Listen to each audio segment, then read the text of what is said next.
I don't think there's a person that is more deserving and could do this, represent Honor Week and integrity more than Gail Miller. And so when we were looking for someone that we could have be an example of honor and integrity, first person that came to my mind was Gail Miller. Let me highlight a few things from the program and then just tell you a few personal things that I know. First of all, on a formal basis, Gail Miller is the owner of the Larry H. Miller Group of Companies. She's also the chair of the board of directors of the management company. They have a new board now that has 12 members, and she's the chair of that. Gail and her late husband, Larry, started the business in Murray with a single car dealership, a Toyota dealership in 1979. It was a much older building than is there now. But if you go into that car dealership, you can sort of see the history of the business, and it's really great. The company today has over 80 businesses. Among those are 54, I think now 56 car dealerships. They just bought a couple more in Denver. And they own the Utah Jazz, they own the Salt Lake Bees, they own television and radio stations, they own all the Megaplex theaters. And I don't know whether you've ever gone to a movie, but if you've gone to a Megaplex, you've gone to any other theater, you'll never go back to any other one. They're just that much nicer. They own lots of other automotive, financial, sports, and other kinds of companies. They own the fans stores, the apparel stores, and they own the Miller Real Estate Group. It's an amazing company. It's a very large company. They hire over 11,000 people. And I will just tell you that both Gail and Larry, and Gail now has a tremendous legacy of giving back to the community. And that's really part of her fiber and her character. And you can see from the kind of service she gives that's really important to her. She serves the business, she serves lots of civic duties, educational endeavors. She's on the board of trustees of the Salt Lake Community College, on the National Advisory Council of the University of Utah, President's Leadership Council of BYU. She's co-chair of the Salt Lake Mayor's Commission on the Homelessness, and Board of Trustees for Intermountain Healthcare and Zion's Advisory Board of Directors. She's married to Kim Wilson, who's sitting by her side here, and they reside in Salt Lake. Now let me just tell you a few things that I've observed in the past few months as I've gotten to know Gail well. The company is an absolutely amazing company, and integrity is at the heart of this company. Let me tell you a few of the sayings that you hear if you spend any time around the company. Go about doing good until there's too much good in the world. That's one of the things you hear if you spend any time at the company. Another thing you'll hear is serve the customer better than anyone else, make a little money, have a little fun, be the best place to work, be the best place to do business. Everything is about integrity. I had the opportunity to be with them for a week recently, and the whole week was all about integrity and honesty, and I will just tell you that it's an incredible business. Now, Gail loves the state of Utah. She loves the Salt Lake Valley, and she loves our valley as well here. And she could make a lot of money if she sold some of the assets. She's had opportunities to sell the business, some of the business to Warren Buffett. She's said no. She's had I'm sure she could sell the Utah Jazz. She wants to keep it in Salt Lake. She wants it to be our Jazz. She cares about us, and she cares about having these businesses in Utah. I'm going to tell you something very personal. I hope she doesn't get upset with me. I want to tell you the Christmas gift that my wife and I just thought was an amazing Christmas gift that she gave to her children. I know she probably gave them something else too, but this one was pretty neat. She says, I'm going to give you something because I want to spend time with you children. I'm going to give you a gift that you can go anywhere in the world and I'll pay for it, but you got to take Kim and me with you. And so with each couple, each of her children and their spouse, they take a trip and they spend time with Gail and Kim. And my wife and I talked about that, and that's something we think is really neat. So she cares about family, she cares about integrity, she cares about people, and she loves people. And I have never been around a business that has so much integrity. And I'm just honored to be associated with her. And Gail, we're thankful for you being here tonight. Thank you so much for coming.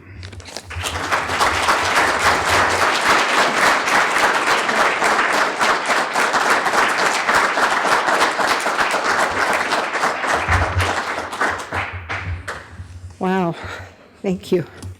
I was talking at dinner with President Wheatley, and we were talking about adoration and how people perceive you and how important it is that when you realize that you have something to give, that you give it, that you don't hold back, and that you, even if you're afraid to do it, don't hold back, because you've been given opportunities and gifts and talents for a reason, and it's to share them and help other people understand that they may have that gift or a different gift that's just as worthy to be shared, and that way we create a better world for everyone. So that's why I'm here, not because I'm a great speaker and not because I have a lot of credibility. It's because I'm humble enough to know that what I have to offer has been given to me by Heavenly Father. And if I don't do what He wants me to do with it, then I'm not deserving of having it. So with that, I want to tell you a little bit of my story. I think once in a lifetime, each of us will have an event that shapes our life and our attitude and starts us on a course that we can either embrace or reject. And I can remember the very first one of those I had, and it's a little embarrassing, but I'm going to tell you about it anyway. And looking back, this was the first thing I can remember that really made me stop and think, what is it that I'm doing? Why am I doing what I'm doing, and how can I become better? I came from a large family. I was the sixth child of 9. I had 4 older brothers and an older sister. And for some reason, as a young child, I got in the habit of doing little things that I shouldn't have and then lying about them. And they weren't big lies and they weren't bad things, but they were consistent. And the more I told a lie, the easier it became to tell another lie and to cover up what I had done. And I kept doing that. And I was just young when I realized this. I was maybe 10 or 11, somewhere in there.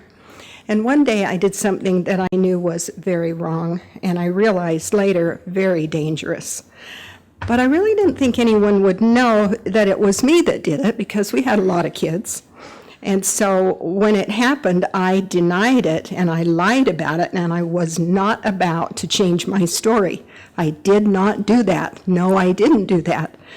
So what I did was, my brother, who was 6 years older than I was, had just received a .22 gun, a gun rifle. And we lived in the city. We lived just west of the Capitol building, but in our backyard we had 2 old sheds that used to keep coal in. And one day he took me out in the backyard with that gun and was shooting target practice and showing me how good he was, and I thought, wow, that's really neat. And one day when no one was at home, I went into his room, and he had a room upstairs. I took the gun and got a bullet, put it in it, aimed it out the window, and shot it into one of those old sheds that were out there, just like he had. I thought, wow, I can do that. But when he got home, he could tell that someone had been messing with his gun. And he came straight to me, I don't know why, straight to me, and knew that I had done it. But as planned, I didn't do it, and I was holding firm in the fact that I did not bother his gun, and I was not going to confess to anything like that.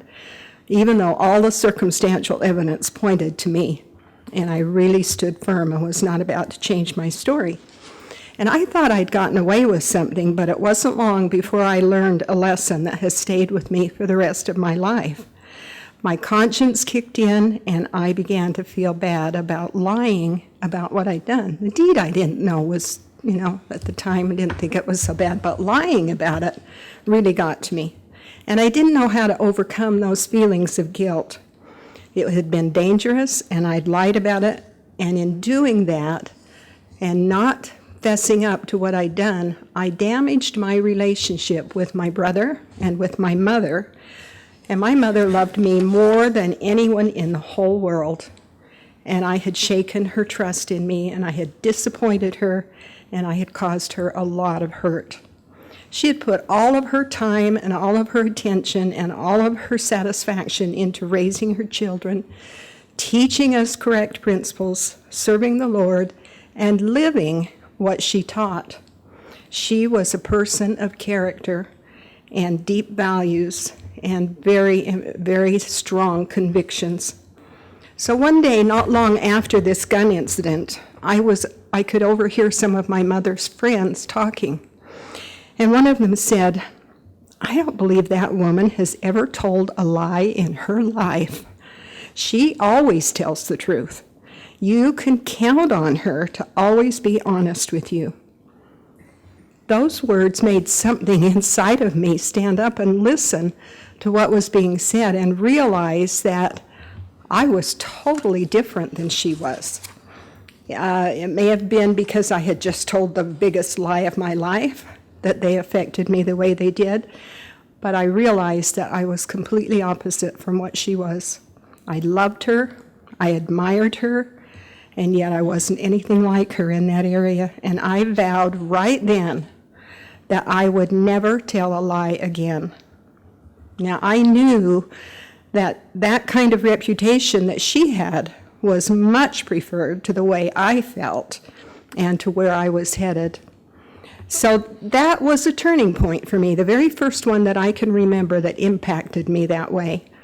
And along the way, there have been a lot of them that have impacted me.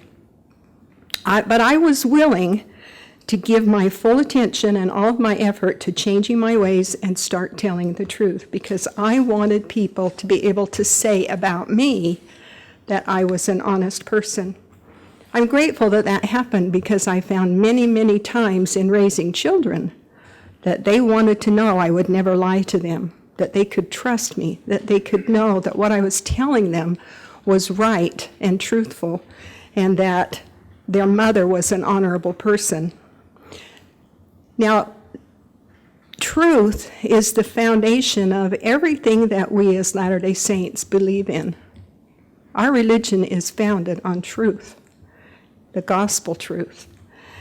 But there are other virtues that are so closely connected to truth that when you embrace truth, they also come along with it. They go hand in hand. Things like integrity, loyalty, kindness, consideration, caring, commitment, compassion, confidence, consideration, courage. You get the idea. They all fold in together. They're a package as you live truthfully. By definition, a virtue is a positive trait or quality deemed to be morally good and thus is valued as a foundation of principle and good moral being. Personal virtues are characteristics valued as promoting collective and individual greatness. In business, as well as in our personal lives, it's really important to build our reputation on things that matter. Larry and I met when we were 12 years old. We were in junior high school. We started dating in the 9th grade, and we dated all through high school. So we actually grew up together. We got married when we were 21. When we got married, I was working, he was working, and we created a home. We were very independent, and we relied on each other for everything. We didn't feel like we needed to go back to our parents and have them help us with anything. We felt very capable. Early in our marriage, Larry was a softball player, and one day he wanted to go to Colorado Springs to see a regional tournament because he wanted to play at that level, and there was one going on in Colorado Springs. We had a young son, 4 months old. We had a convertible that was our only car, and we had very little money. So we drove to Colorado Springs with our 4-month-old baby in the back in a carrier. We went to the ballpark. We stayed overnight in the car, got up the next morning and watched the ball tournament, and then drove back home. On the way home from Colorado Springs, we were approaching Rock Springs, Wyoming, when the car ran out of gas. And Larry thought, I know it's not too far to Rock Springs. I can push the car up and then we can just kind of coast into town and get some gas. So he started pushing, and it became quite a feat because he didn't want to leave us out on the highway. It was the middle of the night, and it was too far to really push the car. So he decided the only thing he could do is flag down another motorist. And the first car that came along was a El Camino with 2 gas tanks in the back, 1 diesel and 1 gasoline. So he flagged him down and he said, I've run out of gas, can you help me? And the guy said, well, sure, that's not a problem. I've got gas in the back of my truck. Let me see, are you sure you're out of gas? And Larry said, yeah, I'm sure I am. So they put a little in the carburetor in the car and then some in the tank, and the car started right up. And Larry said, oh, I'm so grateful. What can I do to repay you? And the man said, oh, nothing. I'm grateful to be able to help you. Don't worry about it, and started to get back in his car. Got 1 leg in the car and got back out, and he said, you know, there is something you can do for me. The next time you run out, or the next time you see someone who has run out of gas, stop and help them. That again was a turning point in our life. It was one of those things that was an aha moment. Everybody runs out of gas at some time in their life, literally or figuratively. And that made such an impact on us that it began a way of living. And we looked for ways to show people that we cared enough to lend them some gas. During our early marriage, we had many jobs and many opportunities to build a career, but nothing took off right away. So after a while, we decided that we would move to Colorado since Larry had an offer to play softball over there.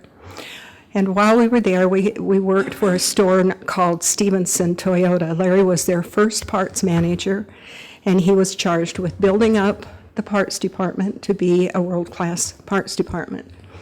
So he took his talents and he said, I knew I didn't have a college education. I knew I didn't have any particular training. I knew I had 2 children and 1 on the way, and I knew that in order to support them, I had to be the very best at something that I could not be denied my employment and the opportunity to make a good living. And so he became the very best parts man that Toyota had ever had. He became what they called a $1 million man. He sold $1 million worth of parts in 1 year before anyone else in the whole Toyota system had done that. And then the next year he sold $2 million worth. So he worked very hard, and he worked systematically, and he worked to be able to be the best at what he could be. So while he was doing that 90 hours a week, I was left at home to take care of the children and to run the home and to do everything else that needed to be done. And I was willing to do that. One of the things that was so easy for us was to be able to work together for a common goal and do what we needed to do to get things to move forward. While we were there, Larry had opportunity to get advancements. He became, from the parts department, he became the general manager of the Toyota store, and then the operations manager over 5 stores. And every time he had an increase in responsibility, he got an increase in pay. But we were very frugal, and so when he had that extra paycheck, we put it in the bank. And eventually we had enough money to invest in some land. And we felt like we were being very sensible and frugal and capable. One day his boss came to him and said, "Larry, I really appreciate what you've done for me. You've done a great job. You've built up our company. You have given us the reputation we're looking for. But I have 8 sons and 5 dealerships, and I want my sons to come into the business. So what I need you to do is to go back to the Toyota store and take some of my sons and teach them the business." He knew right then that that was going to change his career path in Colorado, but he was willing to do it because he respected this man, he appreciated what he'd done for him, and he was willing to teach his sons the car business. What he knew was there was no future for him in that direction anymore. So after he had done what his boss asked him to do, we happened to come to Salt Lake City for a vacation. And while we were here, he went to dinner with a friend, or to lunch with a friend of his who happened to own a Toyota store that Larry had approached about buying many times, but always been told, no, it's not for sale. That day, he said to him, "When are you going to sell me your store?" And Hugh said, "How about today?" Total shock. We had changed our commitment in Colorado. We had taken that step in Utah. And by the way, I don't normally tell this story, but this part of the story, but because this is a LDS audience, I'm going to tell it. And it dovetails, so it's a little bit of backtracking, but it dovetails. When we moved to Colorado, we were not active in the church. We were what you call inactive. We had become inactive because we had both been busy with our work, and we had been busy dating, and we worked on Sunday, and it was easy to fall away, and we just went into inactivity. Then we got married, had our kids. Larry played softball. There was no time on Sunday to go to church, so we thought we were okay. We had the basics. So when we moved to Colorado, we had been there a few months when our oldest son, 5 years old, said, "Mommy, where does God live?" And I knew right then that I had been denying him the opportunity to learn about his Heavenly Father and all of those precious truths that every child has a right to know. So I found the ward. I got them enrolled in primary, met with the primary president, and of course, she notified the bishop. So the bishop called and asked if he could come out and visit us. And I asked Larry, and he says, "Well, it's okay if he comes, but I won't be there," because he was not ready to come back to church. So as we were advancing in our career path, I was advancing in the church path, and I got back into church. Every time I would go to church, I knew I was going home. I had these deep feelings of loving and longing and desire to be back in the fold and taking my children back. It was a great experience for me, but all I could do was to share what I was discovering with Larry and hope that he would see the joy and what it could bring into our lives again. And in the meantime, his history was that his parents had left the church when he was about 16, so he had no support in his family and did not go on a mission. And it was a little easier for him to stay away because he had other commitments. And so what I did was continually ask him to church activities, and little by little, the home teachers would come, the Relief Society sisters would come. I would invite him to activities, and the bishop, who was the first bishop that talked to us, became very good friends and understood that it takes patience to bring someone back. And then he was called to be a stake president, and the new bishop took over, and he was just as good and very kind and gentle. So as I'm coming back into the church, the bishop's kind of working on Larry, and one day he called him in and he said, "Larry, I think it's time that you had a calling." And Larry said, "I don't have much time on Sundays." He said, "Well, how much time do you have?" He said, "Well, I play softball 32 times a year, so I've got maybe however many Sundays are left." Bishop said, "I'll take them." So he asked him to be the volleyball coach for the young men. It was just enough to get Larry hooked, and something that he enjoyed doing, working with young people. And from there, he was asked to be the young men's teacher, and little by little, he came back into the fold until during this time I just got to in the business story, 1979. We moved over in 1970, so it took us 8.5 years to get to this point. In 1979, when we came back to Salt Lake, we were just about ready to go to the temple and be sealed for time and all eternity with our 5 children by then. So in 1980, on our 15th wedding anniversary, we were sealed in the temple. And that was a really glorious day. And what I realized that day was that there is a whole new world that we don't even know about until we go to the temple. And it was something that we longed for but didn't know until we got there. But the important part along with that is that Heavenly Father was watching over us all the time. He knew our hearts and He knew where we were going and what we should be doing. So when the opportunity came to buy a dealership in Utah, because we had been frugal in Colorado and invested our money, we had $88,000 available to us to use as a down payment on that dealership. Now, of course, that wasn't enough, but he had an uncle that was willing to become partners with us, and we were able to buy that dealership. On about April 21st, he made the deal. On May 1st of 1979, he was here running the dealership, and the children and I came a little bit later. We realized from the very beginning that doing things right was the only way to do them. Now, in spite of not being active in the church, we had always tried to live right, to do the things that were above board and that were based on values, that were kind and good and it had integrity. So that's what we built the business on when it came time to run our own business. It was a scary proposition for me to go from getting a paycheck from a boss to being the boss and giving out paychecks. That was very different, and I was worried about it, but I knew that if anybody could do it, Larry could do it. So we built our business on our personal values. We started with 30 employees in one dealership, thinking that was where we would be. That would be our security.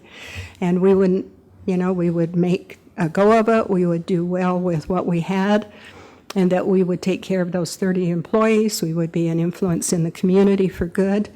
And that's what we were settled on. Now, because we made a reputation for ourselves, other opportunities came our way.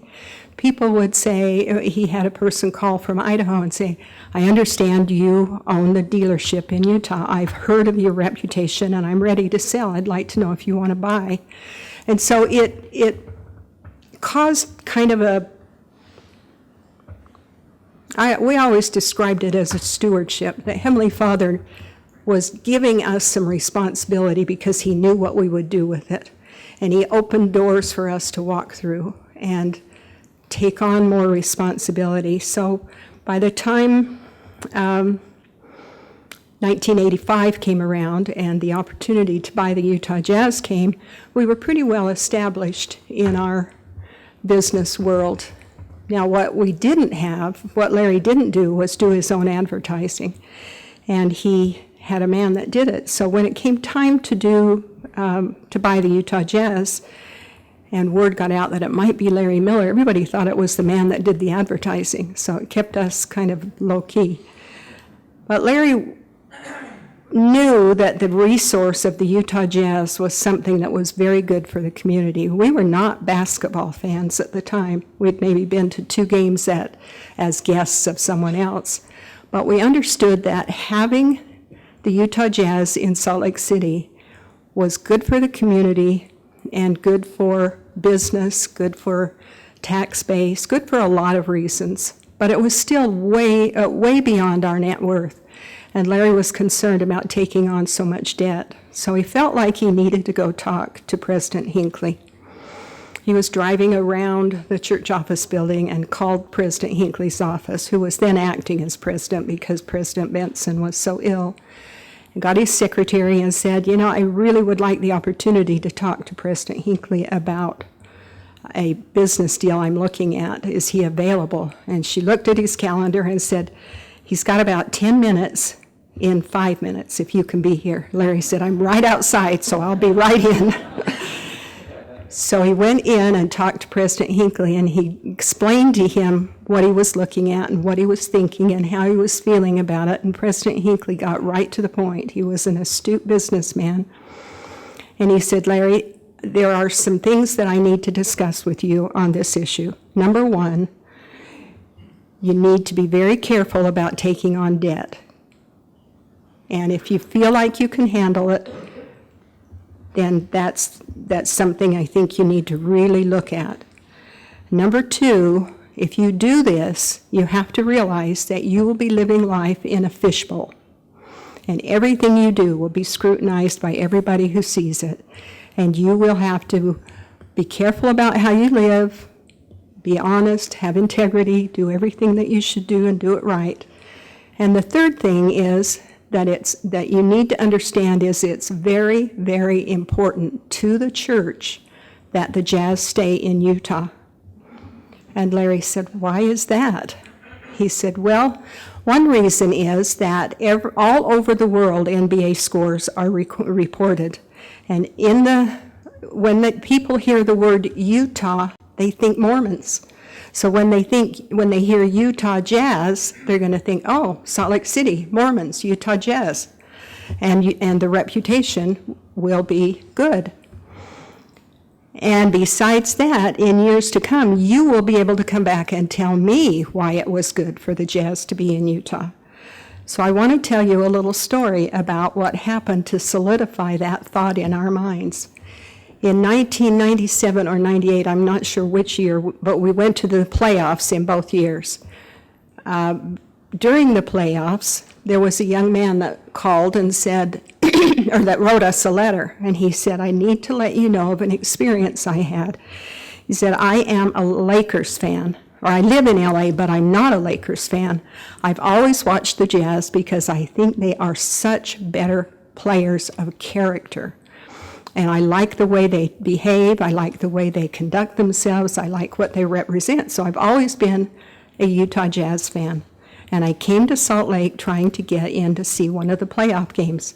But of course it was sold out, so I had to go buy a ticket from a scalper.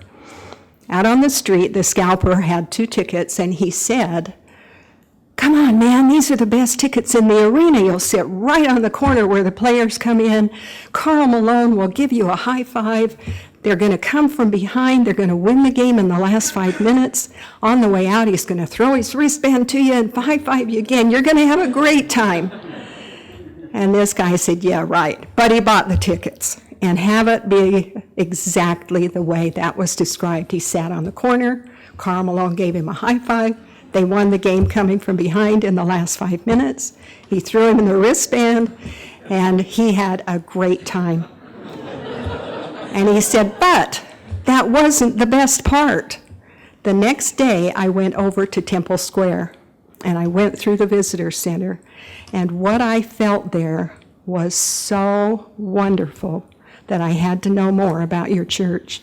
And I've joined the church, and I'm grateful for the example that you've been through the Utah Jazz. We've had many letters like that have given us opportunity to peek behind the curtains and see how the Utah Jazz have affected communities and people all over the world. So it's very important that you do and live the way you know is right. After Larry died, I thought, what do I do with my life now? How do I figure out who I am by myself? How do I know what I'm supposed to do? But during our lifetime together, Larry had shared with me every night things that went on in the business. He had always given me an opportunity to know what he was doing, how much he was doing, what his future plans were, how he handled things, who he dealt with, how things should be done. In fact, a year and a half before he died, he called the children together, and we sat around a table, and he gave us each a notebook, and he said, you're going to want to take notes, because I'm going to download to you everything you need to know in my absence. Now, at that time, we didn't know he was as sick as he was, but he was preparing for the future, and he knew that what he had built was too precious to leave to happenstance. So he had created somewhat of a curriculum, and every week we would talk about things he had done and how he had done them and why he had done them, in addition to him downloading to me personally every night about the same things. So as that went on, Larry, being the student, the teacher, the leader, and the mentor, created in all of us the same kind of attitude that he had about how valuable what we had created was to the communities we were in, and that it needed to be preserved and taken care of. So when he died, even though I had all those other thoughts, I knew that I needed to do whatever it took to continue that legacy. And so I stepped in as the person who was in charge of making sure the company remained viable. What I realized then, but hadn't articulated in my own mind, was that those things are that we were built on a value base. We were built on hard work, and we were built on integrity, stewardship, and service. And those were the things that we needed to preserve in our company, in our family, in our communities. And so we worked very hard to do that. And then one day I realized we have grown so big that we've come from 30 employees to 11,000 employees, half of that since Larry's death. And that there were so many people in our company that didn't know Larry and hadn't had the opportunity to work with him and understand how passionate he was about what he did and how important it was to him to maintain the values and the base that we had built, that I had to do something to preserve that. So what I did was talk with my youngest son, who is a writer and loves to create, and we talked about how do we preserve what we've got here? How do we make sure that everyone in our company understands what we stand for? People who didn't know Larry, people who will never meet Larry, people who work in other states. We actually have businesses in 45 states. So it was important to us to capture all of that as a legacy. So we created a program called Who We Are. And what it is a curriculum that we are using as a tool to train and teach all of our employees the values and the foundation of our business and how we expect them to conduct themselves, to keep the business on that kind of a footing, and to carry forward the legacy that we had built. In addition to that, I realized that the other thing I had to do was create an opportunity for this company to last for many, many years. And so I knew from going through some of Larry's papers that he had planned at some point to create a board. To that point, we had always been just run by a management company or managers.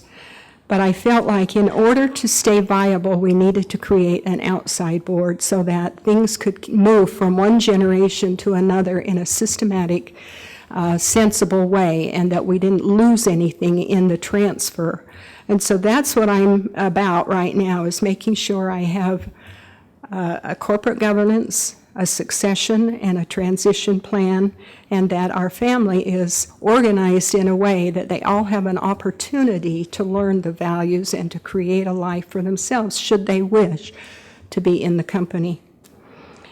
I've asked myself many, many times, why have I been so blessed? And why have we been so successful?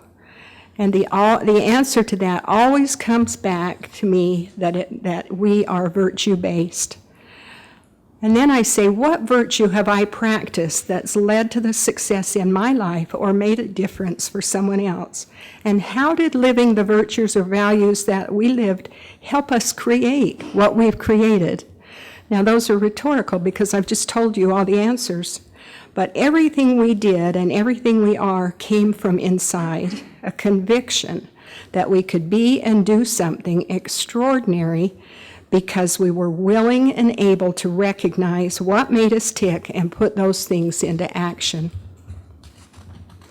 I think it's important that we recognize that until we take the time to take an inventory of what our values are, they largely go unrecognized. You may live them, but once you know them and recognize them and own them, they get stronger and they get more valuable. Preparation for life has to be deliberate, or you just get what's left over.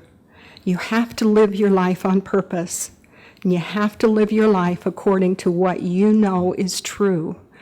You need to search your heart and your soul to identify your virtues and then name them out loud.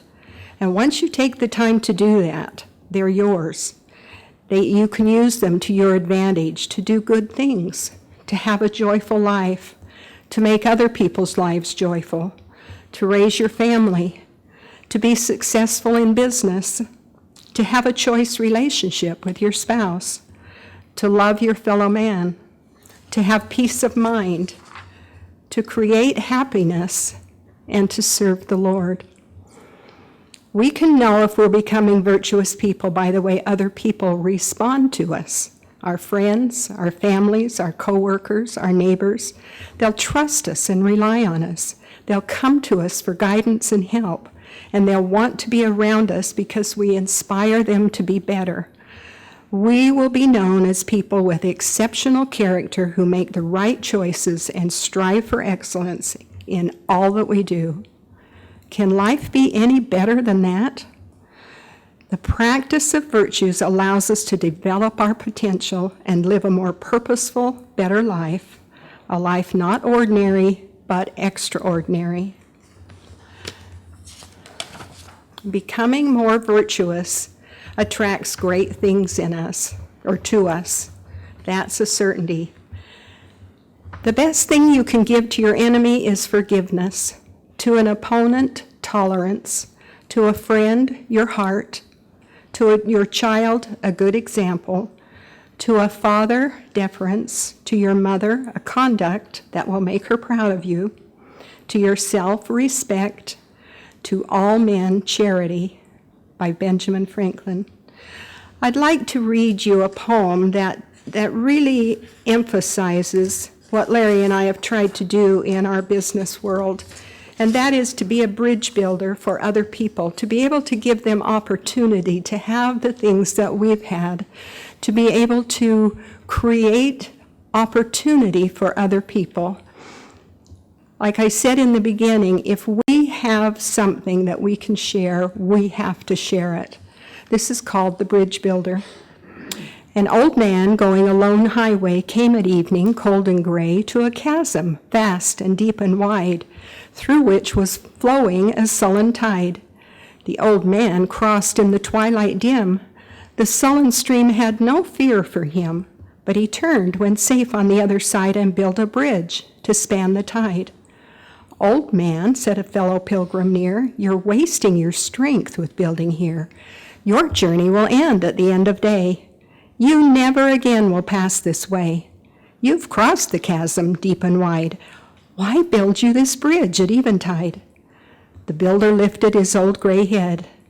Good friend, in the path I've come, he said, there followed after me today a youth whose feet must pass this way. This chasm that has been naught to me, to that fair-haired youth may a pitfall be. He too must cross in the twilight dim.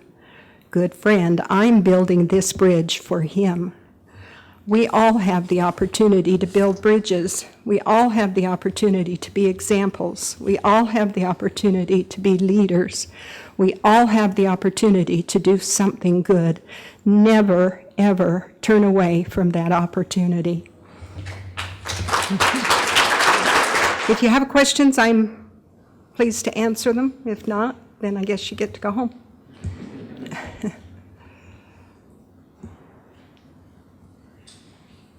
Okay. Last one. I don't know if this mic's on, but what's your favorite part of the job or of the grind or of the experience that you're participating in? That's a very interesting question because I never, ever expected to find myself in the position I'm in today. I was extremely happy being a stay-at-home mom, a wife, and a mother, and doing all the things that a mother and wife do. But being thrust into the business the way I was by choice, but being able to do that has been very exciting. I don't actually run the business. I'm what you might call a caretaker. I am the owner, and I make sure that those who run it do what they need to do.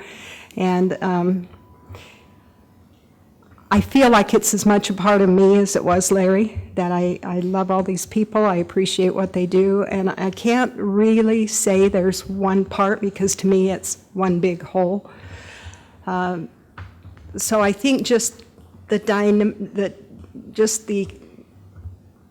the vibrancy of it and what it can do and how many people it can help and how many lives it can enrich, that's what it's all about, and that's what I like. Okay, thank you.